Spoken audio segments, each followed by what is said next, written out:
Good afternoon, everyone. Welcome to our Is CSE for Me event. We are really delighted to have you. My name is Chanel Small. I am an assistant professor of instruction here at the University of South Florida, and we are absolutely delighted to have you here today and on International Women's Day, no less. Thank you so much for being here. We have a lot of great events and speakers to meet with you today. We look forward to answering all of your questions. But before we can get into questions, we do want to just remind you of some of the technical details you can expect. So we do want to remind you that the audience members are going to be muted by default, and we will be able to take your questions, but you will have to use the question and answer box to ask any questions that you may have. So the question and answer box essentially looks like two chat bubbles, one on top of the other, and there is a question mark on top of the first chat bubble. You'll be able to use that chat bubble in order to type in any questions you have. Feel free to type in any questions you have while we are running the event, and we'll be able to answer those questions once we get to the question and answer panel of the event. You can also turn on live closed captioning by selecting captions or subtitles, if that will help you with understanding what is going on in the event. And in the event that there is any technical difficulties, feel free to contact IT at help@usf.edu. They are actually very great, and they can help you with any issues that you have. And we are going to record the session, so the recordings will be available for you to view after the event. But again, we're so excited to have you here, and we can't wait to get started. So let's talk about what you can expect at today's Is CSE for Me event. So this is just the event at a glance. This is just a taste of what you can expect by being here. We are going to welcome you, which we've already covered. We're going to discover what it's like to be in computer science and engineering with engineering faculty, staff, and students. You will get the opportunity to learn about academic and research opportunities. You'll also learn about the many student involvement opportunities that you have. You'll get to meet members of the CSE community, including faculty members, staff members, and students. And as I said, we will be moderating the question and answer panel with engineering students. So feel free to ask any questions. We'll have live question and answers throughout. So this is just a general agenda. You may have received this in an email or via snail mail, and we appreciate you receiving that mail. We are going to have some introductions and welcomes. I am going to introduce some of our illustrious panelists. We will also have Dr. Glenn Westerfield, the Dean. He's going to have some nice words for you. We're going to have representatives from our department, such as Dr. Ken Christensen and Dr. Jing Wang. You will be introduced to the other faculty members and staff members as we go through the event, and we will also introduce you to our CSE ambassadors. They are wonderful students who are eager and willing to answer any questions you have with regards to your experience or your potential experience at USF. So we're going to get started by having you meet Dr. Glenn Westerfield.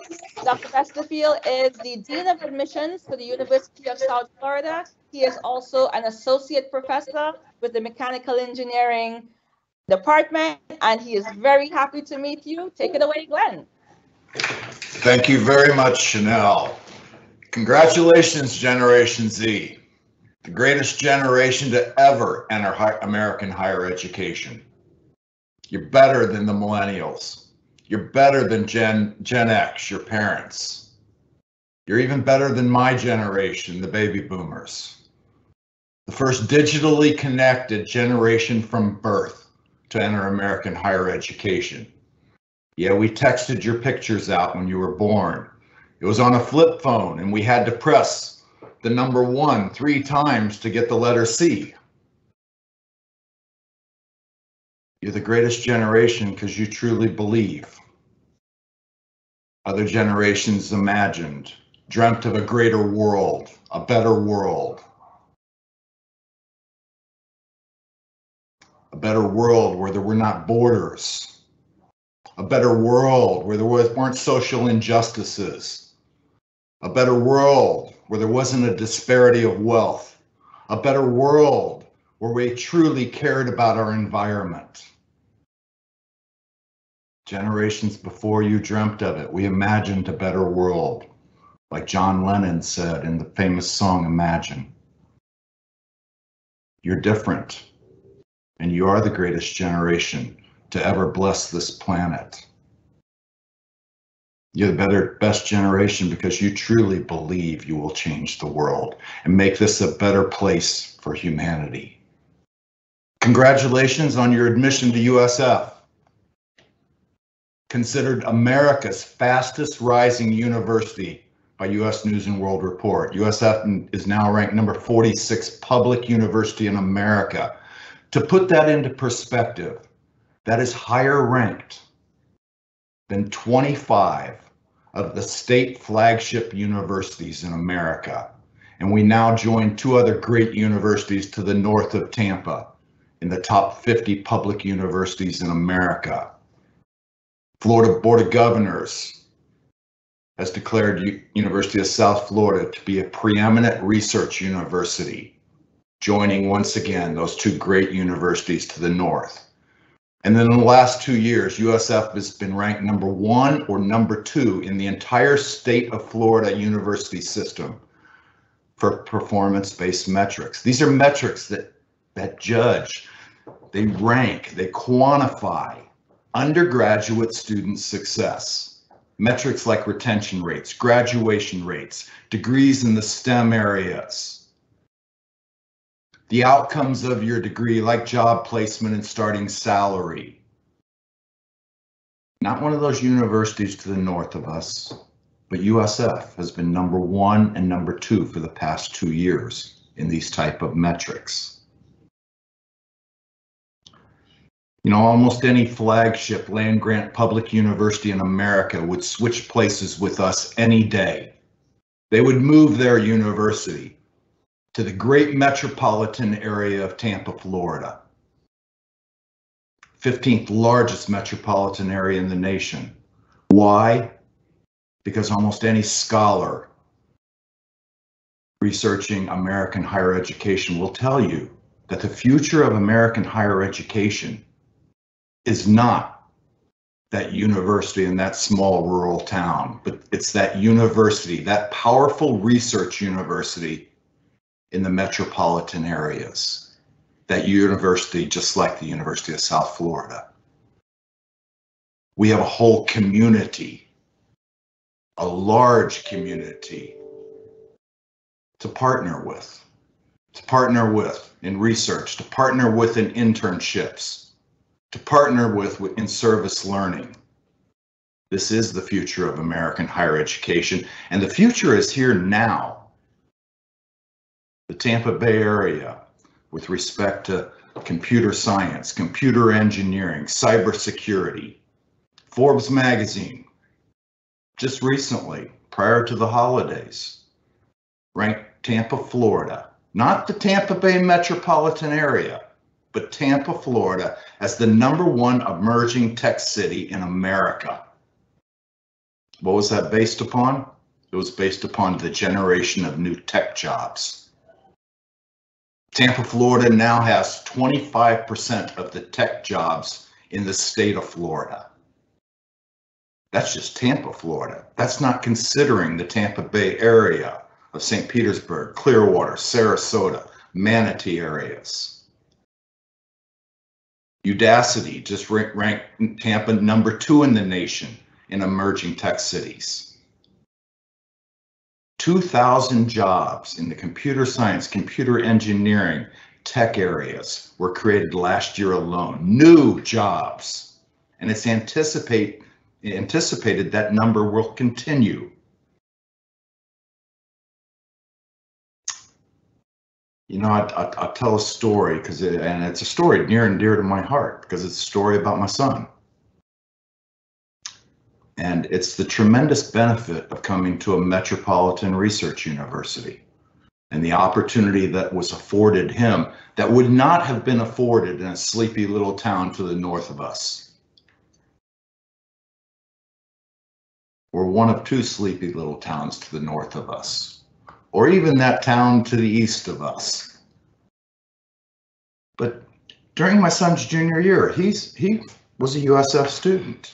During his junior year, he found an opportunity in the Tampa Bay area, and he got an internship with one of the top 3 finance companies in America. They have their software engineering division. He's not a computer scientist. He's not in cybersecurity. He's not in computer engineering. He was an engineering student, but he got an internship in software engineering during his junior year. And it was just part-time. He was going there 20 hours a week. This opportunity wouldn't have existed for him in one of those sleepy little towns. This is the power of the metropolitan area. After his junior year, when he finished that internship, they offered him a full-time job, even before he started his freshman year. And he's still working there now. But this is the tremendous benefit of coming to one of the emerging tech cities in America. I can't sit here and tell you this is the next Silicon Valley, but it's going to be close. Bill Gates is investing in Tampa, Florida now. Jeffrey Vinnick with the Tampa Bay Lightning. The investment is massive. You know, right now you have a very tough decision, probably one of the toughest decisions in your life. Outside of picking your partner to spend the rest of your life with, this is a very tough decision to make at 17 years old. Some people say, you know, find a university you fit in. Yeah, that's good. Yeah, you want to find somewhere you can fit. But I really truly think it's about belonging. You need to find a university that you belong, and that these faculty members are here to talk to you. Especially these female faculty members from very diverse backgrounds are willing to take their time to talk to you. This is a computer science department where you truly belong, where you're going to get the most out of your degree. And finding a university that you belong is so important. You know, the years from 18 to 22 years old are probably the most influential years of your life. This is where you're going to grow up from a young woman to womanhood, to become a responsible member of this society, to figure out the ideals and the objectives to live your life by. Yes, the people on this call are going to help you, guide you through that as you go through the academic program, but you're also looking at a university where you truly belong, where you can get the most out of your education, where you can get that internship, where you can be engaged with the community, where you can be engaged with this community of scholars. it's a very, very tough decision. You're also going to be looking at the outcomes of your degree. And one of the great outcomes is this Tampa Bay metropolitan area and what this area has to offer you, what it has to offer you from the day you step on this campus to the day you step off it and into your professional life. With that, congratulations on your admissions to University of South Florida, and I'm going to turn it over to the faculty of the Computer Science Department. Thank you. Thank you so much, Glenn, for those inspiring words. You're absolutely correct. This generation is truly one of the greatest generations to ever emerge in society. And I understand that there is a lot placed on you. There is a lot placed on you with regards to expectation. But as Glenn said, you can truly change the world. And we at USF definitely want to help you with that innovation, with that ambition. We want to help you become your best self. And we truly believe that you can become your best self and belong at the University of South Florida. We're going to move on next to our next special guest. Our next guest is going to fill in for our chairperson, who unfortunately could not make it today as he is currently handling duties to ensure that we all have a great experience in the computer science and engineering department. So our next guest is going to be Dr. Ken Christensen. He is also the Associate Chair of the Undergraduate Affairs for the Computer Science and Engineering Department, and we are delighted to have him filling in for our chairperson. Take it away, Ken. Thank you for the introduction, and I'd like to welcome all of our 47 attendees here. We're very excited that you are here joining us for this CSE for Me event. As Chanel said, I'm the Associate Chair of Undergraduate Affairs in the Computer Science Department, and I handle most things undergraduate, so I'm here to tell you a little bit about our four undergraduate programs, and later on maybe answer any questions that you may have. Next slide. Next slide. So we have a variety of programs to choose from. Specifically, we have 4 undergraduate programs: computer science, computer engineering, cybersecurity, and information technology. And what you see here in that pie chart is the number of graduates from the last academic year. We also have master's programs: computer science, computer engineering, information technology, and a PhD program as well. 390 graduates total, about 290 from the undergraduate programs. Computer science is about half of our students, cybersecurity about a quarter, and the other quarter computer engineering and IT. Next slide. There you go. Next click. So you will be joining a ranked department. We are in the top 10% of computer science departments at U.S. public universities based on the Scholarly Research Index. That puts us in the same category as UF and UCF. Our graduate computer engineering program was ranked 57 among U.S. public universities by U.S. News and World Report. The U.S. News and World Report does not rank undergraduate programs, only rank graduate programs. Next slide. You will have access to scholarships. On this slide here, there's well over $1 million in scholarships. These scholarships come from companies that are major employers of you. CAE is one such.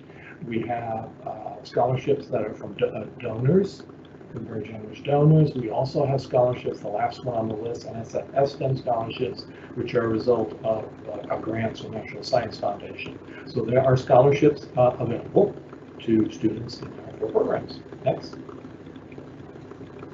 We will have a choice of student groups. We'll go through just a couple here. Go ahead. We have a total of 11 student groups. One of our larger groups is Women in Computer Science and Engineering, WICSE. This is a WICSE group. You will have a video later on from a woman graduate who will tell you more about the forming of WICSE. Next. We have SHPE, Society of Hispanic Professional Engineers. It's the largest student organization in the College of Engineering. Not surprisingly, many of our students are members of it. Probably the largest fraction of students in SHPE, or a large fraction of our students, they consider themselves SHPE Tech. Among other things, they put on a hackathon every year. Next. Society of Competitive Programmers is a very active group. They just came back from Miami on Saturday or Sunday. They came back from Miami from the International Computer Programming Contest. They are into competitive programming events and hackathons, and they travel to these events, and we do have money for them to travel. So they're ranked pretty well as well, and they're an exciting group like all the others. Next. White Hatters, for those of you with an interest in cybersecurity, this is our premier cybersecurity student group, and they go to hackathons also. They go to Las Vegas every year for DEF CON. They go to other capture the flag contests and all. So if that's your interest, that's your organization to join. Next. You will contribute to our diversity. This pie chart shows the diversity of our department. We're 43% white, 18% Hispanic, 15% Asian, another 8% black, and you can see the others on the slide here as well. So we are a very diverse student population in computer science and engineering. Next. Broadening participation in computing, or BPC, is a major thrust in the department. We have funding from Northeastern University's Center for Inclusive Computing. This funding is helping us to create programs to support and encourage more women in computer science. Here you see a group of women at, probably this was Grace Hopper, it was Grace Hopper, a conference some years ago, where we send as many women who would like to go. This conference is typically in Orlando. And I think this year, once again, it's back to live. For the last few years, it was virtual. So BPC, big thrust of the department. Next. You'll have access to research experiences. We call it research experience for undergraduates. The department has 4 major research thrust areas: AI and cognitive computing, cybersecurity, efficient computing platforms, and big data algorithms. Next. Jobs and internships. As Dr. Vesterfield explained, being in a major urban area, there are a lot of opportunities for internships. Well over half of our students at time of graduation have had an internship, either a summer internship or a part-time internship during the semester. On the right side of the slide here, you see companies that are members of our Computing Partners program. It's our industry partner program. And these are companies that hire a lot of our students. JP Morgan, probably the major employer of our students. CAE hires most of our computer engineering students. Nielsen, Oxford, Raymond James, these are other employers of our students. They absolutely have internships. This is the place to be if that's what you're looking for. And we're going to encourage you that you will want to have an internship in your last summer, your 3rd summer, if not before that. Next. At this point, we've got 2 videos we want to show you from past graduates. This is Sade King. She's currently a PhD student at USF. So Chanel, if you'll show the video.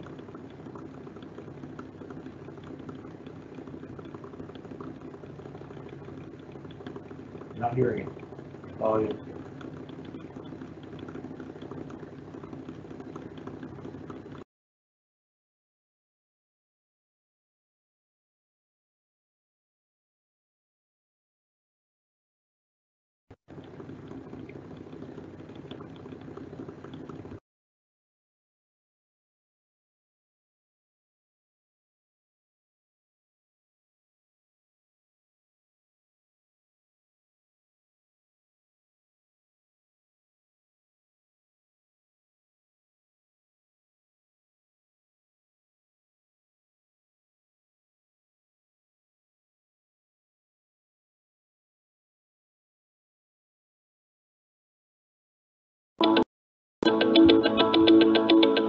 So currently I'm enrolled in the Computer Science PhD doctorate program.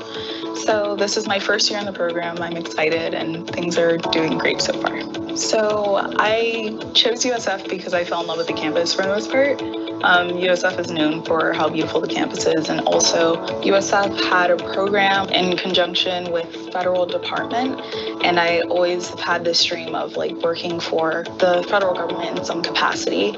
So that's something that really, really intrigued me, and that was why I chose like the computer science department here as opposed to other universities. And now, right, we have the Florida Center for Cybersecurity. So those relations have obviously just gotten stronger. As a women student, the CSE faculty and staff have been 100% supportive. I've been treated as an equal to the male counterparts every step along the way, and I've been treated with nothing but respect in the department.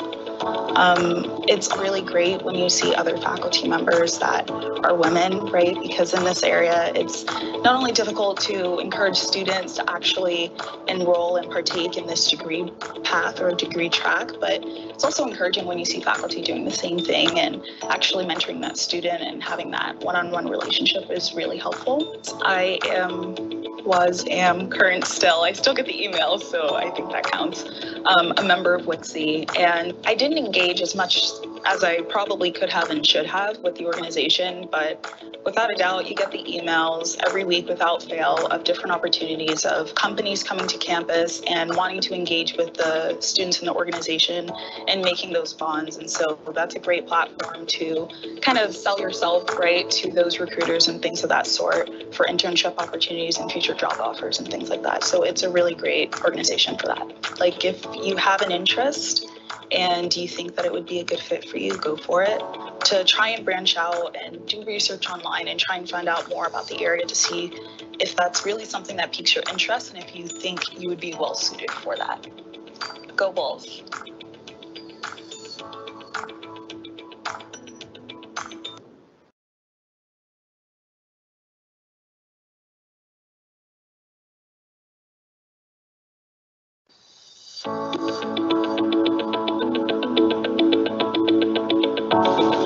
After I graduated from USF, I joined the Nielsen Emerging Leadership Program. I did that for 2 years, and then I rolled off that program as a project manager. And my current role today is a director of engineering R&D at Nielsen. In my role, I work with various technologies that span across different areas, including things like leveraging Bluetooth technologies to determine proximity of a device, designing and hardware and working on embedded development. And of course, we also do a lot of machine learning to stay ahead in our domain, which is marketing research. I actually think that my schooling here at USF prepared me for all the roles I've had so far. The topics and classes were very much on point with the latest technology at the time. We covered all the basics, but my favorite part was how flexible the program was. We had a lot of electives, and there's a lot of stereotypes that, you know, computer science is about cybersecurity, or is, if you like, gaming. And I don't like either, by the way, but I found some things that were of interest of mine. Things like machine learning and embedded development. I did a lot of electives there, and here we are today. A lot of the projects I work on at Nielsen cover those same topics.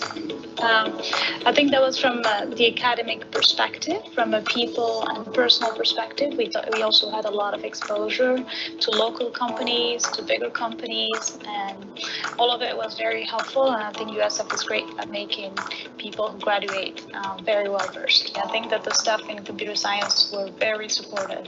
First of all, when I first moved to this country, I couldn't even speak English. So how they dealt with me back then, I have no idea, but they were always very encouraging. And I really liked that positive environment that we had here at USF. Now, the other thing that marked me was I had a cause. When I started computer science, I realized that there were not many females. I mean, in most of my classes, there used to be me or maybe 3 other girls at most. So I decided with a friend of mine, a colleague at the time, or a classmate, her name was Elizabeth, and we went to the department and we found Dr. Wong, and we proposed to her to start a Women in Computer Science organization, and I think it's still alive today, and it's called WICSE. And I remember at the time, it was funny because we wanted to do this, but there were no female engineers, so we had to form the group, and the department supported us. They advertised our events in every newsletter, and they just rolled anyone who was a female in computer science automatically to our organization. So it was not per request. It's like, if you're in computer science, you're in this org, and I think that helped us form a little community, and it was really rewarding. It was great. So for computer science in general, I'd say be open to it. The field is very wide, and even if you might not like some aspects of it, you might like other aspects. So don't close that door before you even open it. And I say have courage because this field is still hard, right?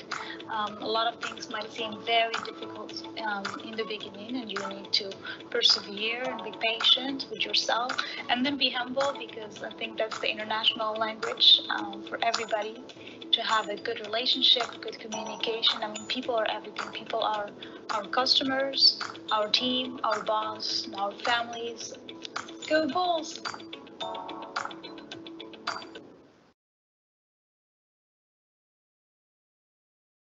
All right, thank you, Ken. So as you can see, we have a lot of great opportunities available for you at the University of South Florida. You'll get the opportunity to participate in a lot of innovative research. You'll get to meet wonderful people who will become your peers, that will be invaluable to you as you matriculate throughout your college experience, right? You'll get opportunities to many internships. You'll get to make not only lifelong friendships, but also establish lifelong connections with people who truly care about your success, and with people who definitely want you to excel in the fields of computer science and engineering. So we have a couple questions already coming in, and we're getting eager to answer those. So I'm going to switch it over to Dr. Jing Wang, who is going to introduce some of the panelists here today, as well as segue it to some of our computer science ambassadors, so you can meet them and see who's going to answer some of your many very interesting questions. Take it away, Jing. Thank you, Chanel. Good afternoon, everyone. My name is Jing Wang. I'm a faculty in the Computer Science Engineering Department. It's my honor to introduce my fellow faculty in the department who are present today. Dr. Tempest Neal. Tempest? Thanks, Jean. Hi, everyone. I'm Tempest Neal. I'm an assistant professor in the Computer Science Engineering Department. My research focuses on biometric recognition, user authentication, and we do some text analytics as well. I'm happy to be here and happy to answer any questions you may have. Thank you, Tempest. Next, we have Dr. Yan Zhang. Yan. Hey, thanks, Jing. I'm Yan Zhang. I earned my doctorate degree of philosophy from New Jersey Institute of Technology, and I work at the CSE department since my graduation. And at our department, our faculty members and the staff are trying very hard to set up a welcome environment for women students and try our best to help women students' success in their careers. And I'm happy to be here. And if you have any question, I hope I can answer all of them. Thank you. Thank you, Yan. We also have staff members here. Dr. John Morgan. Hello, welcome. I'm one of two professional advisors in the department. My colleague Marjorie is also here, and we'll be here to support you as you make your way through the academic journey. Thank you, John. Marjorie?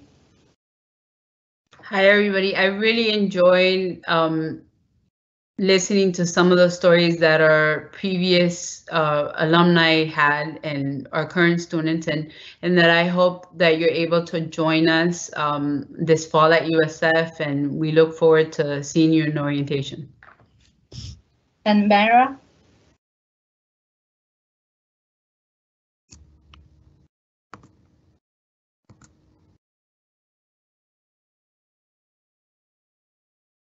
Hi everyone, my name is Maya Morfin. I work closely with our department staff and our faculty members, kind of serving as like a liaison for the undergraduate program and helping out our student organization leaders here. So we're happy you could join us here today, and hopefully you consider USF as your university of choice. Thank you.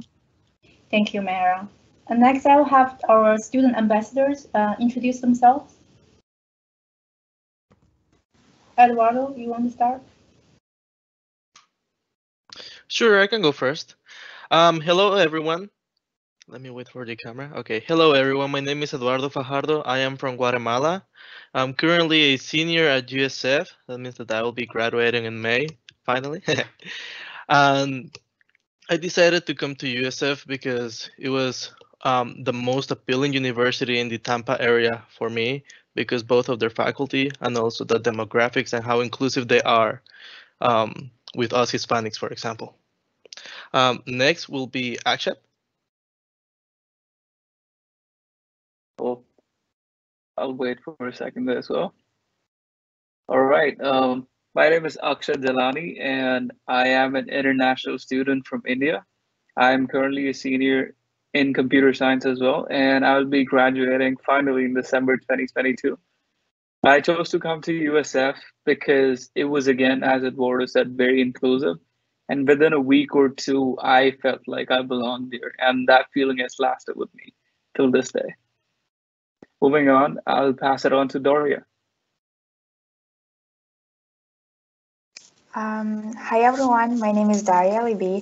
I'm an international student from Kazakhstan. I'm currently a junior, and the reason why I decided to apply to USF was because of the community and the support I feel right now. I really enjoy meeting new people from different backgrounds, and I feel that everyone is encouraging you to succeed and achieve your goals here at USF. Thank you. I'm going to pass it to Chloe.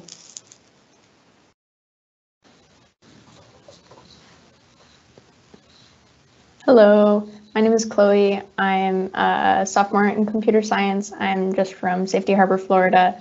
The reason that I came to USF, I had a lot of different options with different Florida schools, but USF was definitely the more diverse option and the more, like there were so many opportunities over at USF and so many interesting clubs that I really wanted to get involved in.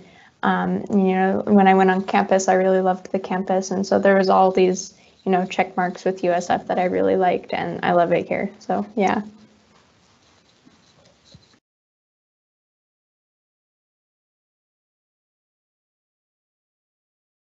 All right, I think that is our panel. So if we're not missing anyone, all right, welcome back everyone. If we're not missing anyone, we will go ahead and get started with our questions. We do have some great questions coming in. So what I'm going to do is I'm going to read the questions, and I will try my best to direct to panelists. And if a panelist feels that they're comfortable asking a question, you know, they can, you know, give me a sign and I'll go ahead and direct it to them.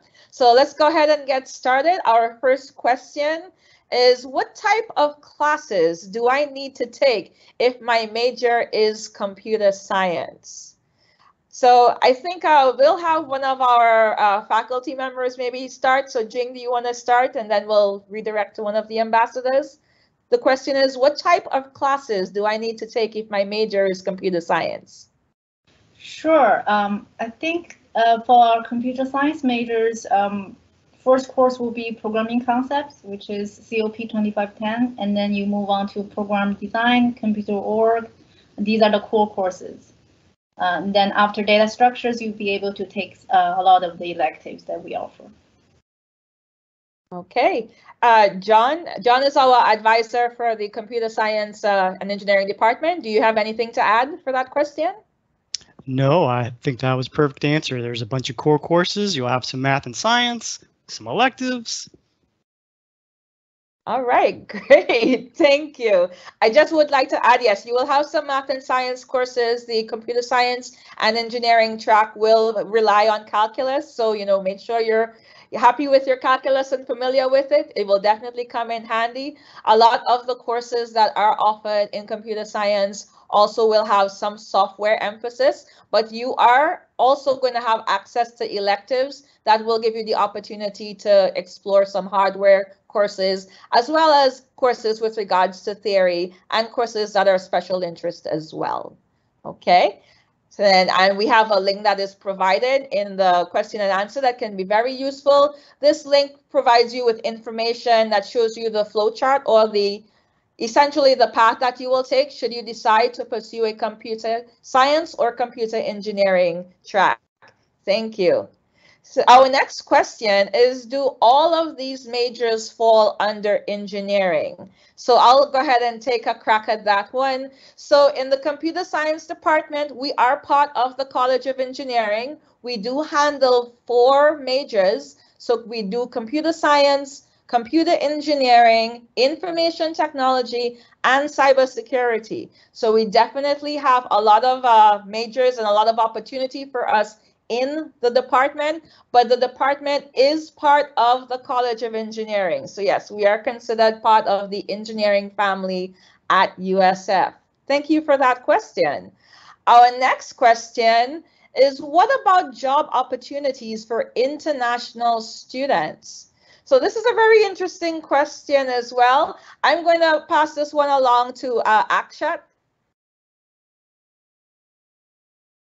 Yeah, it's actually a great question, and one of the first questions I had in mind when I was deciding on my college. But I'd like to assure you that there's a lot of job opportunities for international students, especially people in the computer science and engineering department. I am gonna graduate in December, and I already have an internship lined up in summer. And then all of the friends that I came in with, more than 90% of them already have a job from in like very big companies, from like Visa, Medtronics, Amazon, Facebook, and whatnot. So there's plenty of job opportunities, and there's plenty of ways to get to them. So you must feel you should be good. You should be pretty confident with that.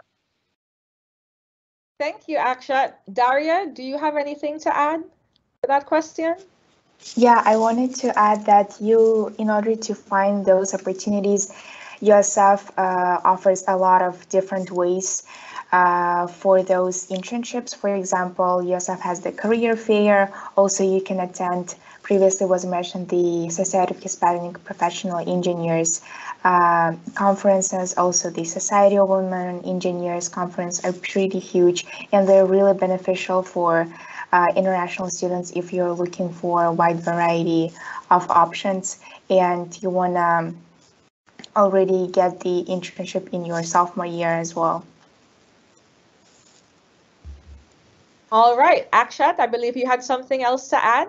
You can go right ahead. Yeah, Daria made a very good point about the conferences. So I just wanted to add the fact that conferences are indeed a great opportunity to get the jobs and all. A lot of my friends got their jobs that way, and I got my internship that way at Chef. And what I wanted to point out is that most of these big conferences, if you choose to go to them, they seem quite expensive at times. For example, Chef was a $300 registration fees and all. But the USF student government, if they see potential in those opportunities for the students, they reimburse those fees. So that's a great way to save money on that, and you get to attend the conferences for free. And that goes for most of the big conferences. All right. Thank you very much for those responses. I think that those are excellent responses. It's very important for you to realize that there is a lot of diversity in the University of South Florida. And the university really does a great job in ensuring that people have an environment where they can belong and where they can feel comfortable as they pursue their major. Speaking of majors, we have a couple of related questions that I'm going to group together with regards to time spent studying. So in general, for the cybersecurity major and for computer engineering, right, we have a couple questions with the amount of time per week do you spend studying? So if you're a cybersecurity major, how much time per week do you spend studying? Or if you're a computer engineering major, how much time do you spend doing homework? Is there any free time? So I think this is a perfect question for one of our ambassadors. I'm going to go ahead and pass it along to Chloe. Hey there. Yeah, that's a really good question. I found that regardless of whatever major that you go into, whether it be cybersecurity, computer engineering, or like arts, you're going to be the amount of time that you have is completely up to you on how you manage it. I mean, I'm a computer science major. I'm taking some pretty difficult classes for my, like what I would consider personally pretty difficult classes. But I also am involved with the Society of Competitive Programmers, Girls Who Code. I have part-time jobs. You know, I'm paying for all of college by myself, so I have to work on the side.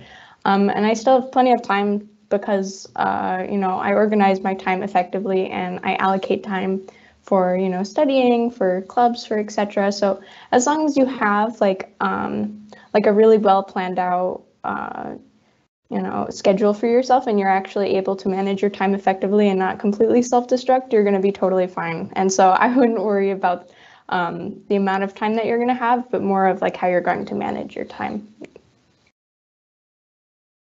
Okay, Eduardo, do you have anything to add? I do. I just want to add emphasis on what Chloe said about managing your time. Specifically for our careers in the computer science department, you would probably think that all of these concepts may be new for you if you didn't take time during high school to learn computer science related stuff, and may consider that, oh no, it's going to be too much programming, too much coding, that's going to take me too much time. If you manage your time correctly, I can give you my own personal experience. I worked full-time 3 years out of the about 4.5 that I'm going to be in college. The last year, my senior year basically, for the first half, I worked 2 jobs, and my last semester I'm only working 1 job. And the only reason why I have been working less is because I want to invest more time looking for jobs and opportunity after I graduate. Not because the school was getting, you know, too hard. There's going to be classes that will require you to take more time out of your day. Usually, you're going to get all of these covered on the syllabus for a class. There's going to be a teacher who's going to be open and tell you like, hey, this class, I want you to study or do the readings before class. So you have to take all of that into consideration. I would say that if I'm not the best student, and if I was able to have, you know, full-time jobs while in college, anyone can do it, I promise you. Thank you, Eduardo. Okay, we have another question with regards to, I guess, diversity at USF. Are there a lot of students who are from a particular country, from an Arabian country at USF? So Marjorie, would you like to take a crack at that question and speak about the diversity on this campus? I would say that USF really encompasses what Florida is. Florida is basically like a landing, you know, like, I'm not going to call it a platform, but the campus has so much diversity, from all the way to the Patagonia, to Southeast Asia, Europe, everything. I think we all have at least one person from every single continent that we could call a friend. So that is one of my favorite things of joining USF and of advising you as well. So I know that I like to get to know my advisees. So I like for you to actually tell me about some kind of story that you might have from your country or a situation that allows me to remember you, and we also share something in common. I think, am I supposed to talk about study abroad now as well? We do have some agreements with other countries, 2 European, 2 places in Spain, and then 1 place in South America, in Colombia, where you could actually go and take one of the computer science courses over there. And we would work with you if you're going to like England and the study abroad. We have a lot of students in the Honors Institute, and that's part of the honors college requirement is diversity, and the department supports that, and I'll work with you with the syllabus and try to find a class that works for you for that summer usually, but it could even be a fall. COVID has thrown us a little bit off, but I hope to discuss these options with you in the next few semesters, okay? Okay, thank you for that question. Really appreciate that answer. We're going to go on to the next question, which I believe is a really excellent one. The question is, I know that computer science and computer engineering majors may have some concepts that are more difficult to understand. What opportunities are there to get help? What an excellent question. Thank you for that question. I'll go ahead and take a crack at this question. So in the computer science and engineering department, we do offer many opportunities for you to succeed both in your computer science courses as well as in your math and science courses. So I'll start with the computer science courses. I happen to teach the introductory course for computer science, which is programming concepts. We currently have not only teaching assistants that can help you with problems, but we also have our peer leaders, and the peer leaders also can help you with additional help. So if you have any questions, you can also come to me. But if for some reason I'm intimidating, and I promise you I'm not, you can always go to TAs for assistance in specific classes, as well as check out the peer leaders in these introductory classes. The peer leaders, they also host special sessions. So in addition to TA time, they will host special sessions that can help you prepare for courses. We also have, as part of the department, we do have a programming resource center. So regardless of the course that you are in, the Programming Resource Center does provide an opportunity for you to meet with more experienced students outside of your particular section so that you can get assistance with courses. On the math and science side, we do have opportunities within the College of Engineering to offer learning circles. These learning circles are really handy. They are small groups that are usually coordinated with one of our many wonderful faculty and staff members to ensure that students have a smaller, more structured learning environment. So if they have any questions about any particular topics, they can receive assistance there as well. Does any of the ambassadors have anything to add with regards to teaching assistance or instruction? Any personal stories to share? Okay, Eduardo, back to you. Okay, this is a very interesting question because there's going to be many classes that appear challenging at the beginning, and maybe they get increasingly harder as you take it. But I would like to say that our department that has really good faculty, and sometimes the class can get so complicated that the teacher may get full with requests, but that's why we have so many TAs. I found it very helpful to schedule, even after office hours, a meeting with a TA, and I try to do this every class that I feel I'm gonna be struggling with, because you get your understanding from a class, but they may not be enough. So what I would do is I would take my homework, or maybe I'll just find some sort of exercise, try to do it myself, and then go to a TA and have them tell me, okay, what you're doing right, what you're doing wrong. This is what I personally do to improve on my homework and projects. Thank you, Eduardo, for that insight. It's very important for us to convey that whenever you're struggling with any particular topic, you can always ask for help. This is something that I emphasize in my classes, and I am sure the other faculty members emphasize that as well. So it's very important for you to feel comfortable asking questions. I promise you, we're not here to intimidate you. We actually want you to succeed. And the best way for you to succeed is to ask questions, seek help if there is a concept that you don't understand. So thank you again for that question. Our next question is with regards to the difference between computer science and computer engineering. So the question is, I am currently not sure whether to do computer science or data science. What are some of the major differences, and what are some of the reasons I should choose computer science? So I think for this question, I'm going to go ahead and bounce this question over to Tempest and see if she can provide some insight on some of the differences, especially how it could relate to research. That might be helpful for answering that question. So Tempest? Sorry, I was muted. Forgot I was muted. Yeah, sure. Chanel, we don't necessarily have a data science program in our department, do we? No, we do not. We do not. Okay. Okay. Yeah, I wanted to confirm that. I didn't think we did.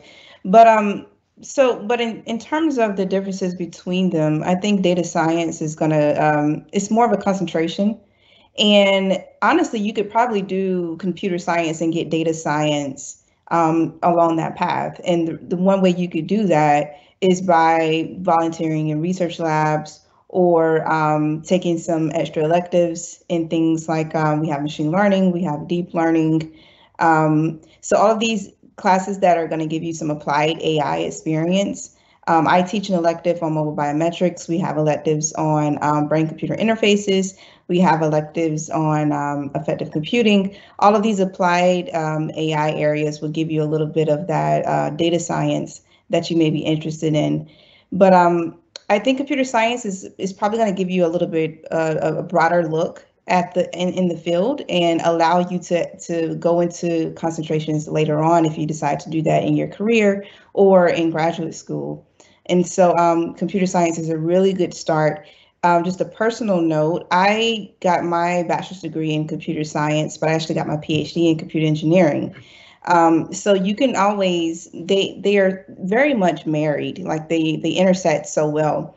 So you could always decide to do computer science now, do a master's degree in data science or a master's degree in computer engineering, or even something a little bit more specialized, and then you can do your PhD if you decided to in something even more specialized or go back to computer science. But the point I'm trying to make is that computer science is a great start that would open up all of these different specializations for you if you're interested in that. Thank you for that answer. And I do want to add, with regards to the differences between the major, if you're interested in computer science, it's more likely that you'll be more interested in some of the software and applications that are developed from software. Mm-hmm. If you want to incorporate a little bit more of some hardware, if you're interested in embedded systems, if you're interested in robotics and cybernetics, you may pursue the computer engineering path. So there are a lot of good opportunities for you to explore, regardless of whether you choose computer science or engineering. And if data science is an interest, you can always pursue that as a special topic within the department. And of course, depending on your ambition, the sky's the limit. You know, you can be the person who might say, hey, I have an interest in data science, and I want to be able to apply what I learn in computer science to that. So that can open up an opportunity for you to get research experience, or essentially help the department create a new subsection or a new special topics that other students can enjoy. So, you know, sky's the limit. So thank you for that question. All right, so we have a question here with regards to GPA. So the question is there a GPA we need to maintain to get to the College of Engineering? I think I'd like to bounce that question to Dr. Christensen, if Ken's still here. I'm still here. So the question is there a GPA that you have to maintain to stay in the College of Engineering? Is that the question? I'm looking at the question list here. Yes, that is the question. All right. So you must maintain a 2.0 to be a student at the University of South Florida. And that 2.0 is measured in different buckets. You have to have a 2.0 in your math and science, 2.0 overall, 2.0 in specialization courses. We do have requirements for progression into the major. So you start as a lower level student, and to progress into the upper level, you need to have a grade average currently of 3.5 in calculus 1, 2, and physics 1. For computer science and computer engineering. You have to have a 3.3 or 3.5, I don't exactly remember, for cybersecurity and IT in 4 specific courses: statistics, physics, discrete math, and one other. I really should know these off the top of my tongue. I don't. So again, it's a 2.0 to remain as a student, but then there is a grade average in key courses to progress to the upper level. If you're unable to progress to the upper level, and at that point it becomes possible to explore, becomes necessary to explore other majors. We do have other computing majors on campus. So College of Engineering is not the only college with computing majors, so some of our students who are unable to progress do continue their college career in a computing area, perhaps in the College of Business or in the College of Arts and Sciences. So that did not answer your question. Myra is messaging me the correct answer here. It's 3.3 for cybersecurity and IT. If that did not answer your question, at the very end of this, there will be an email address that you can use to resend your question, and I'll try to get you that answer. Thank you, Ken. I appreciate that answer. Yeah, so, you heard the GPA requirements, and sometimes when students hear the GPA requirements, they think, oh my gosh, I have to maintain this. And I do want to just offer a bit of perspective as a faculty member. What I try to advise all of my students when they think about the GPA is that essentially the GPA is just a representation of your performance. It's not designed to be the only thing that matters. And it's very important that I convey to you that when you're joining USF, when you're in the College of Engineering, when you're in computer science classes, you don't always want to just look at that GPA and say to yourself, okay, that's my baseline or that's my target, right? Yes, we do have a baseline or a target because we are a very competitive school, as Dean Besterfield has mentioned, right? You're not joining a university that is just in a small town up north or from several small towns, within the Florida area. So we do have we are pretty competitive, but that does not mean that you cannot succeed. So when it comes to GPA, the advice that I like to give my students is that you want to focus more on your overall performance. You want to focus on what is driving you to be in computer science. You want to focus on what is going to help you succeed in this course. And I guarantee once you maintain your focus, and as the ambassador said, as long as you manage your time, so once you maintain your focus and you manage your time, you'll find that not only will you enjoy your computer science or computer engineering or cybersecurity or even IT experience, but you'll find that you don't always have to worry too much about the GPA because you're learning, you're growing, you're enjoying your experience, and you're performing well. Okay, so thank you for that question. Our next question is, as a computer science major, what kind of computer do I need? And also, is a BS better than a BA, which I hopefully am interpreting as a Bachelor of Science versus a Bachelor of Arts. You can correct me if I'm misinterpreting that. I'll start with the second part. So in the Computer Science and Engineering department, we will offer Bachelor of Science degrees for computer science, computer engineering, cybersecurity, and information technology. So I'm going to default by saying yes. The answer is yes, a BS is going to be better than a BA, but you're going to get a Bachelor of Science with a Bachelor of Science degree with your computer science major. So if I am interpreting that as a Bachelor of Arts, then that is going to be offered by the College of Arts and Sciences. There is no Bachelor of Arts option in the USF, but that's okay because the Bachelor of Science option is better. As with regards to the kind of computer that is needed. So this is an interesting question because students often wonder about how intensive their computers are going to have to be. So I'm just going to give an answer and then I'll pass it along to one of the ambassadors to maybe describe what kind of computer they're using. But I'm going to recommend that you want to certainly have a stable computer that is able to have you want to have a lot of good memory. And I'm trying to give some general answers because, as you may be aware, laptop requirements, they change every couple of months. So you want to make sure that you have a very stable computer. You don't want to rely on a Chromebook for this purpose. You don't want to rely on just an iPad for this purpose.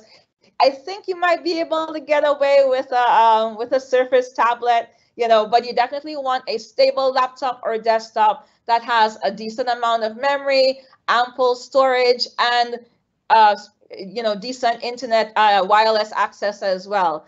As a lot of the ambassadors can tell you, this was certainly necessary when we were transitioning in the pandemic from face-to-face to online courses. We do expect to be transitioning back to face-to-face courses, but as you can expect, you will need a laptop to do your programming. You will need a computer to perform some of your software requirements, right? And you will need a computer that can sufficiently run many of the applications that you will be exposed to at USF. Does any of the ambassadors want to talk about what they currently use in order to ensure that they have a quality experience? Akshat, over to you. Yeah, so it indeed is a very interesting question. And I started off with a very, very average laptop, which I would say would match up to the level of a Chromebook. And that was not a pleasant experience. But it still lasted me the first year because we were doing a lot of programming. But then I switched to a MacBook Pro and I've stuck to it. I got it in 2019 and I have never encountered a single problem with it. So as long as you have enough RAM, enough storage, any machine would do good, as Dr. Chanel mentioned. So it's honestly a matter of preference at that point, yeah. Thank you for that response. All right, so our next question, I believe Eduardo wanted to add something. You can go right ahead, Eduardo.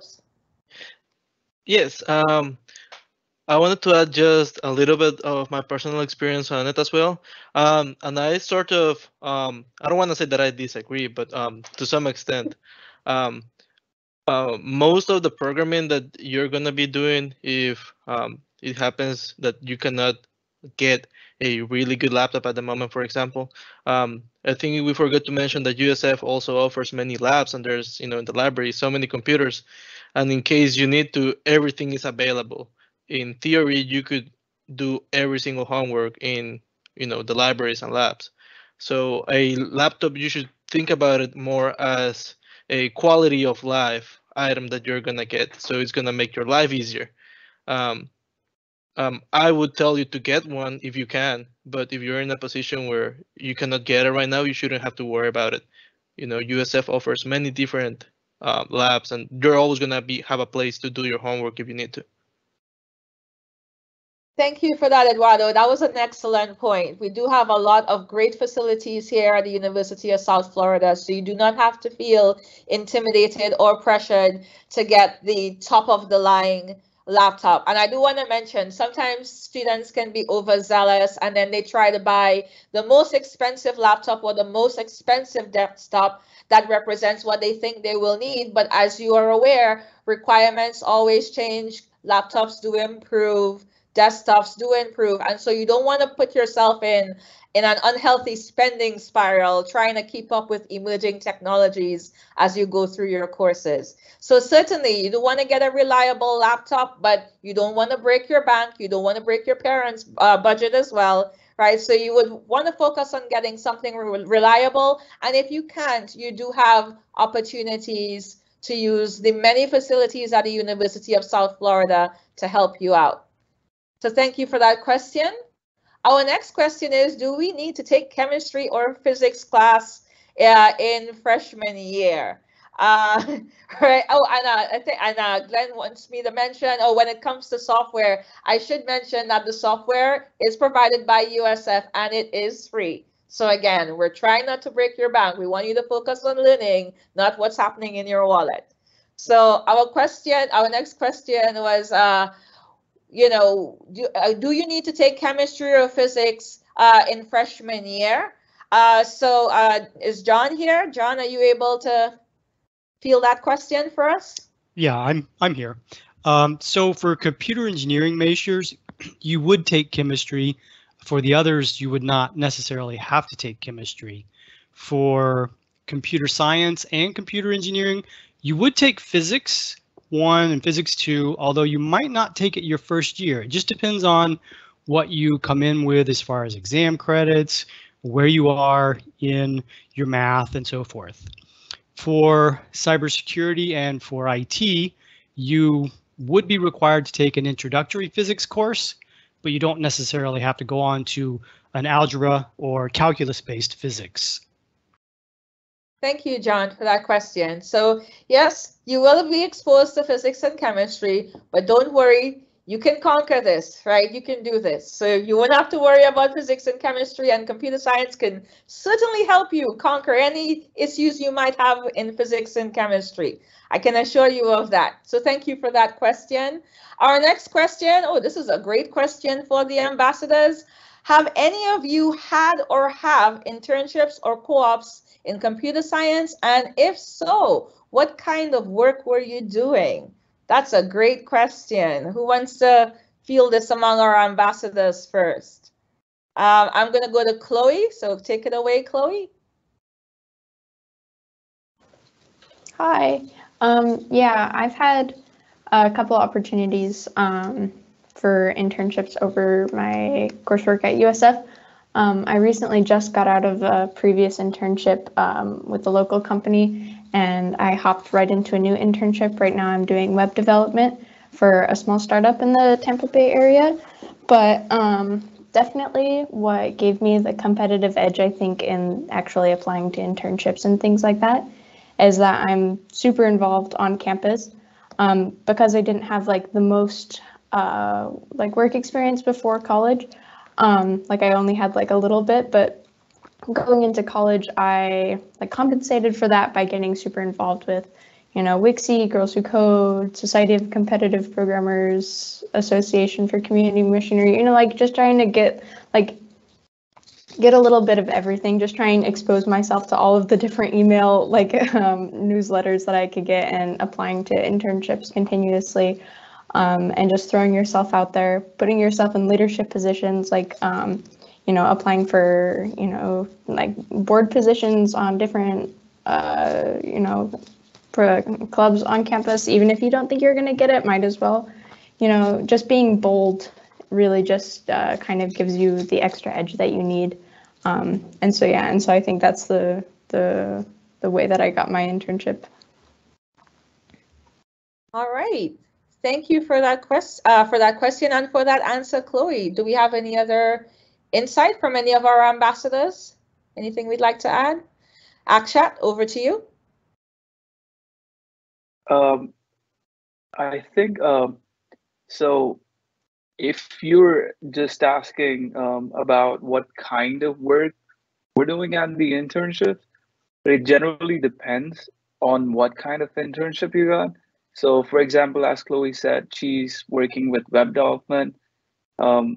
Most of the internships, when you apply, you'll notice they're termed very generically as software engineering internships, especially for like bachelor's or undergraduate students. So once you get those internships, the company offers you a list of teams that you can be a part of, and like a list of projects that you might or want to work on. So these projects generally range from anywhere between web development, artificial intelligence, brain-computer interfaces, depending on what kind of company it is. So it's again very, very selective, or like it's again a matter of preference in terms of what you decide to do. So you are going to have a lot of options if that's what you're intending to ask. Okay, thank you for that answer. We'll move on to the next batch of questions that are related. So we have a couple questions with regards to expectations with programming. So the questions are essentially, should I know how to code before entering my freshman year? Or if I haven't had any coding experience, would I need to get some coding experience before I enter USF?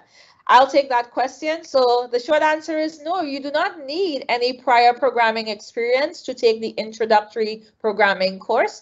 As I might have mentioned, I do teach the introductory programming course called Programming Concepts, and that course is designed for beginners, so you do not have to feel intimidated if you do not have any prior programming experience. That course is just for you, and it is designed to help you feel comfortable about programming and to get up to speed with it. So you do not have to take any, or you do not have to have any prior experience, nor do you need to prep yourself beforehand prior to going into USF. Now, if you do have experience, that's great, and we do encourage that, right? We also tell our experienced students, you know, we love to have you, we want to learn from you, but when it comes to the introductory classes, we also want to make sure that everyone gets up to speed. So it's very important in those introductory sessions that we create a welcoming environment so that everyone feels comfortable in programming when they move on to their upper level courses.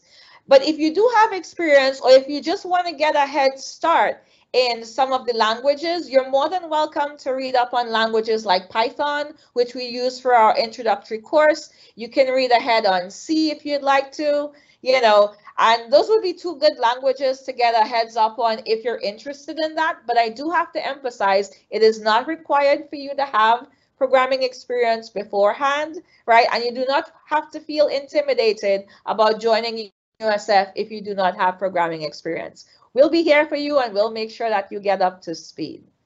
Okay, so thank you for those questions. We have a question with regards to pursuing a minor in the computer science department. How do minors work, and which one should I consider as a computer science minor or major, I believe? John, are you able to answer that question? Sure. So I guess it's a little complicated. If you're in computer science and engineering, let's just assume that that's the direction you go. You could choose a minor outside of the department, and we would look, we would help you make that decision whether to pursue a minor or not. And it usually comes down to, well, can you fit it into your 8 semesters so that you can do that comfortably, and can you avoid anything like excess hours and things like that. And usually a lot of students can do that, but yeah, we'll work with you and help figure out whether that's going to be a good fit for you or not. But around the university, there are numerous minors that you could consider. Thank you for that. And I guess related to that kind of requirement, we do have a question about foreign language requirements. So as a computer science major, is there a foreign language requirement? I'm going to take this one, and you can chime in for backup, John, if needed. But the computer science and engineering department does not require a foreign language. However, the University of South Florida does have a foreign language requirement.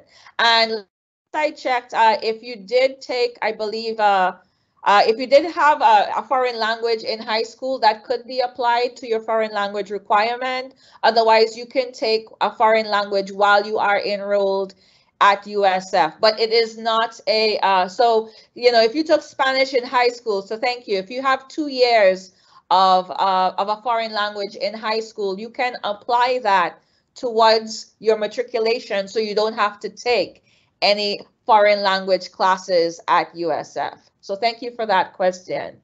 Our next, and there are also test out options that are available as well. I believe, Eduardo, you wanted to add something to that? Oh, I was about to say about the test out options. If you come from a foreign country that speaks other language that is not English, you can take a test to prove that you know your native language, basically. I come from Guatemala, so I took a Spanish test that was super simple, and I finished it like in 10 minutes, I think, and that was enough to get my foreign language, because the school at USF, you're going to receive your classes on English, so you're going to get your foreign language. For me, it's not my foreign language, but it counted. All right. Thank you for that answer. Our next question is with regards to math, specifically discrete math. I've heard that discrete math can be difficult. What has been your experience with this, and are there any tips you can give? So the computer science department, we certainly focus on calculus 1 and 2. So I'm going to make this like a general math question. And would any of the ambassadors like to volunteer any tips for how they can deal with any math courses or courses that can be perceived as difficult? So Akshat, go ahead.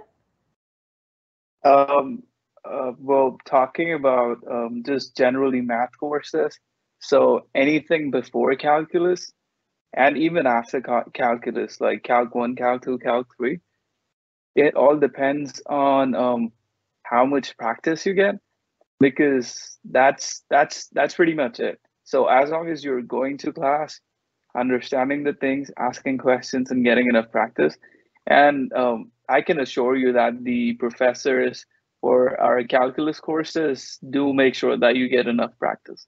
So yeah, that's about the calculus courses.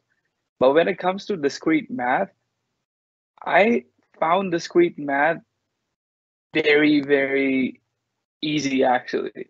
And I don't know if it's controversial or not, but I did not remember when I took discrete math. And I just recently started seeing TikToks and on social media that discrete math is like supposedly hard. And I think it's probably because, again, I went to every single class, I did every single homework for that class, asked questions and got enough practice and a lot of reading. Yeah. So that's how you can get around with discrete math as well. And if anyone would like to add anything. Daria, you can go ahead. Yeah, I definitely agree with you, Akshat, that practice makes it better and makes it perfect, because before I was majoring in arts major and I had to take every math from finite math till college and then pre-calculus till calculus 3, and I can definitely reassure you that you see the pattern of the things that are happening again and again, and when you understand it from the beginning, it will be easier for you to see the concept in other classes like discrete structures or in your physics class, because all the concepts are similar and all those classes are there for you to see this pattern and use it. As for practice exams and just practicing a lot, that helped me to just go into office hours if I have some questions, or going over my exam when I see the results. Sometimes it's not something that I expected, and this is the best reason to go to your professor and ask, oh, what should I do better in order to achieve the score I want, or to go over your mistakes and sharpen those skills that are weak right now. And it definitely helped me to get a score that I wanted at the end. Eduardo, did you want to add something? Yes. In addition of practicing, I think that it is very important also to put on the effort. And I'm one of the type of students that when I'm taking a class, I may think like, hey, like this may not be helpful for me in the future. Like I may say like, oh, I'm computer science, I don't need math. Like I'll just try. Like I'm not gonna try hard. And you know that is very bad. And I've learned it the hard way, because you may not think some of the concepts that you're learning may come back in the future, and usually they do come back. So it's better if every class that you take, even if may not catch your interest as best, maybe try to do some research and try to understand how you can apply these to the things that you like, and that's gonna basically motivate you to learn things better. I can share my personal experience with physics. The concepts of physics themselves may not be very attractive to me, but I took an independent study developing a video game. When you're developing a video game, everything is physics. You have to understand different forces, you have to understand vectors, you have to understand how different masses interact with each other. And I ended up noticing that the classes, even though they're very theoretical, once you apply it on things that you like, they end up being fun. All right, thank you for that. And so we have one last question here before we wrap up. So the last question is regards to, again, preparing for your experience in computer science. And so do you have any apps or programs that you use to help learn concepts? So ambassadors, do you have any particular apps that you rely on that you use? Akshat, go ahead.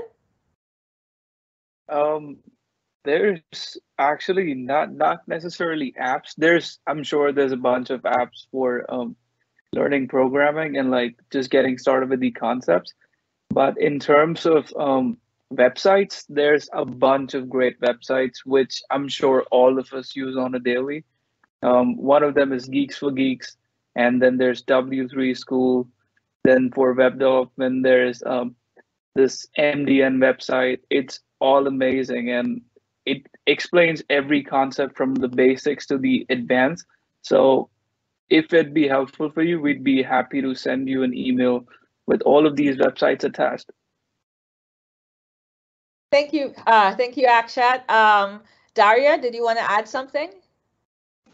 Yeah, I also wanted to add, if you want to practice and get a certificate of going over the program, for example, in Python, you can definitely go to LinkedIn Learning and start practicing in there, because USF offers not a free trial, but a free access to USF students for the LinkedIn Learning, and you have an opportunity to complete your course and get certificated. All right. Thank you. These were some excellent questions. Yeah, we appreciate answering them. We're gonna go ahead and just wrap things up. So what we'd like to do is we'd like to reward you for sticking out with us to the very end, for asking such wonderful questions, and for engaging with the faculty, staff, and our students at USF. So what we would like to do is we'd like to reward you with a free t-shirt. So we're going to offer you a free t-shirt for the class of 2026. Impress your friends, make your neighbors jealous by wearing a authentic USF class of 2026 computer science and engineering t-shirt, right? Your parents will be especially proud as you don a shirt that essentially shows them that not only are you committed to computer science and engineering, but you also have a graduation date set in mind. And we don't want to disappoint them. So you definitely want this shirt. So in order to get this shirt, all you have to do is, if you see the QR code on the screen, right, I would like for you to access that QR code. It will link to a survey. In the survey, you can provide some useful information, such as the size of the t-shirt you would like. And as a reward, we will send you a t-shirt. So right now, I do have to mention that when we are sending out the t-shirts, we will focus on the domestic addresses first, but not to worry. If you have an international address, we will definitely work on that. But I'm going to just give you a heads up and apologize in advance for any delay that we might have sending those shirts to you. But we definitely want you to represent computer science and engineering, and we definitely want you to be part of the USF family. At USF, we want you to know that you matter. We want you to be part of our family. We want you to experience the diversity that so many of us have experienced. And as the Dean Besterfield said, we want you to feel like you belong. And I truly believe that if you do join us at USF, you will belong in a wonderful university where you will be competitive against other universities. You will succeed because you have access to wonderful faculty and staff. You have access to students who are driven just like you, but will also help you succeed, right? And it doesn't hurt to have access to some of the many resources that are available along the way. And, if you get to do all that while wearing a spiffy t-shirt, courtesy of the Department of Computer Science and Engineering, hey, it couldn't hurt. We'd like to thank you for being part of this event. We had a lot of wonderful questions, and we appreciate all of you for taking the time out of your busy schedules.